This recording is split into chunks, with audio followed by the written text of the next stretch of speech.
What's going on, guys? So I want to give you guys a video. Sorry it's been so long. Me and the family, we have had a lot going on these past few months. We have moved and work's been crazy, getting prepared for birthdays coming up, holidays coming up. So the past few months have been kind of hectic, and but nothing's really changed, nothing crazy. We did get a new addition, and if you follow Murray Mayhem Country Living, you've seen it on his channel. If you have not seen it, I would go check him out. Got a lot of good content on there. So I got two things I want to discuss with you guys today. One of them is an update on the hydrodip, since I've done it on the MP9, and the other would be the new addition to the family. So first I'll give you the update on the MP, show you what's going on with it and how well the hydrodip is holding on to it. Say hello. Say cheese. Someone's been eating Doritos. Okay, let's see.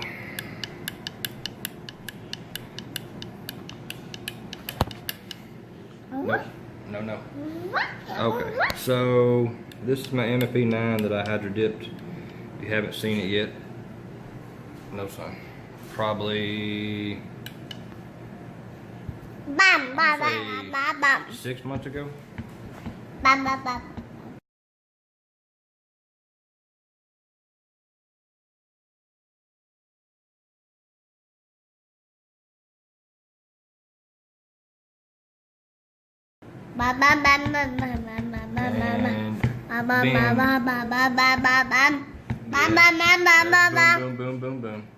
Coming in and out of a holster a lot.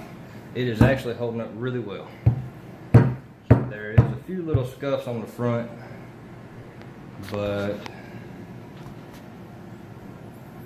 you really, it's, without looking, you really can't see it. And I'm really impressed at how well it is holding up. But needless to say, it's doing really good. Let's see if I can get y'all set up. There we go. Okay. So, we are empty. Nothing in it. Okay, so there was one spot. Nope. There was one spot that I did catch or notice, and I guess it's so small that I can't see it now. It's not out in the sunlight. Yeah. So needless to say, if you are doing an update or doing a hydrodip, on your pistol and it comes in and out of your gun a lot, or in and out of your holster a lot, it actually holds up pretty good. There's no scuffs, no scratches, and we shoot this a lot, so it comes in and out of the holster a lot. It's not wearing out on the sides, going in. So I'm actually impressed at how well it's doing. What, buddy? I don't hear you. Something new I did get, and I've had pretty good luck with. If you haven't seen it advertised, I've seen it come up on Facebook one day, and it's called Shooter's Lube.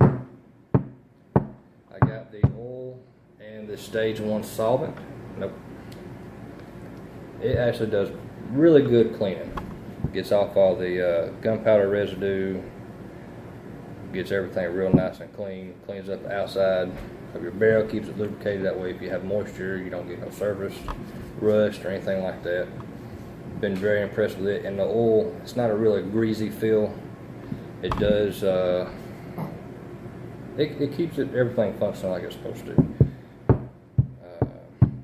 She's got the Mossberg's, I can't remember which one hers. That little pink AR-22 platform. That thing, if it doesn't stay oiled good, it's a pain. This stuff actually holds up really good and actually keeps it functioning pretty good too. But on another note, this is what the new addition is.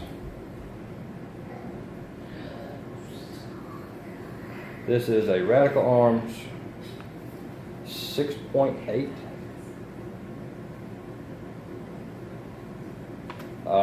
I got this on a good deal from a guy out of Blunsville, Alabama. He hush. Quit talking about me. What do you want? I love you too, buddy. The old four-wheeler I seen, I may have did a video on it. If not, Darren did on his channel. We've got a few videos of it. It was an older four-wheeler. I think around the 90s model. I can't remember the year on that thing. But it was a good four-wheeler. Me and Darren put a clutch in it, a clutch kit. When I first got it, it was kind of rough. The old man had it sitting in the yard, and he quit driving it because the carburetor was acting up. He couldn't get it running anymore. So I pulled the carb off, cleaned it, rejetted it, tuned it. It didn't matter if it was 15, 20 degrees outside. You really didn't even need a choke to get it to start. It would bump right over. If you did have to set the choke, as soon as it started, you could automatically turn the choke off, and it would just sit there and purr. Both front axles on it have been replaced. It was a older four-wheeler, but it was a really good four-wheeler. Where we moved, we don't have the room to ride no more. It was kind of a bummer. My son, he really enjoyed riding it. It was either at my mother-in-law's or it was at my mom's, and we wasn't over there enough to enjoy it, so I figured I would get rid of it to someone that could use it. And so that's what I did. I put it up on Facebook, looking to trade for. I was kind of hoping maybe I could get like a little pontoon boat or a little something I could pull a tube with. Even though the value of the four-wheeler wasn't real high, maybe I thought I could trade it for something. I could maybe put a deck in, do some work to it, and fix it up and get it how I wanted to. I was fine with that. And I had a gentleman. He said, "Bud," I said, I don't have a boat, but I do have something you might be interested in." I said, "Okay, well, so what you got? Shoot me some pictures of it and some information." And he sent me this. And I didn't tell the old lady about this, but I was already drooling about it when he sent it to me, because it's a brand new gun. He's never shot it. This is something I had on my bucket list to get, and needless to say, I'm glad I did, because it is a fine shooting rifle, and I couldn't be any happier. Price wise, if you're looking to get one, ammunition, the cheapest I found, if you was to go purchase it at a store for 20 rounds, is the Remington 6.8 SBCs, 115 grain. It was like $16.99. I found that at Academy and Field and Stream, but I'm still not supporting Field and Stream, Dick's Sporting Goods, or Yeti, so go to Academy. Anyways, I'll give you a little bit more of a kind of a better look at it. It's got a Nikon Pro Staff 4x12x40 scope. It is in really good condition. It shoots fantastic. The scope, like I said, he had never shot it. He'd never sighted it in. We went and did some shooting last weekend with it, and at 50 yards, well, I did have to do a few clicks on the scope to get it dialed in, but you could tear anything up. I mean, it was spot on. I mean, it was great. And the lady loves shooting it too. But yeah. So if you're in the market and you're trying to debate on anything, or you know, maybe you have a few guns lined up that you're looking at, and the Radical Arms 6.8 might be in your category or something that you're looking at, well, I can tell you that it's worth the money. Like I said, I love it. This is my first AR. I have shot plenty of ARs with Darren on, and other family members that have them. Regardless of what anybody else says, because what it looks like, yeah, it is that scary looking assault rifle that everybody's terrified of now. It ain't that bad. So, but I got it out. I'm getting ready to do some cleaning on it. And I'll share it with you guys. There is something I am very interested in. Some of you may know about it, or maybe know something about it, but this thing has three options you can select from. Two of them you can click to, like for your safety. That's what I'm talking about, is where your safety is. So if you're familiar with the AR, you have your little flip where you can go for safety. You flip it up for fire. But this one has a third option stamped into it.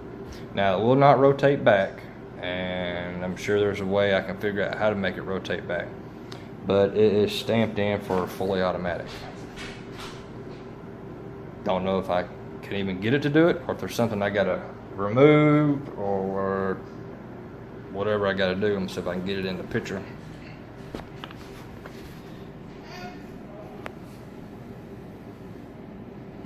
Okay, so right now it is in fire. It is empty, by the way. Let's see if I can get a good close up on it. Do you see the third option there to the back? You got safe, no fire towards the front, and pointing up to fire, and then rotate it back would be like automatic, like a 3-round burst. Yes, buddy. Yes, it is empty, by the way. But it will not rotate to the back. I don't know if there's something that maybe I could, whatever I got to do, but let's see if I can. It'll flip up, but it won't go back. It'd be nice if I could get it to go back. But that's about it.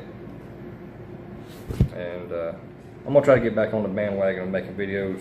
I enjoy doing it. And there'll be more content to come. I give you more updates. I am going to get rid of this Nikon. I want to put a red dot on it. So if you're in the Alabama, central Alabama area, and you're looking for a good Nikon scope, let me know. I'll give you a good deal on it. But thanks guys for watching. More to come. Don't forget to subscribe, hit that like button, and we'll see y'all on the next one.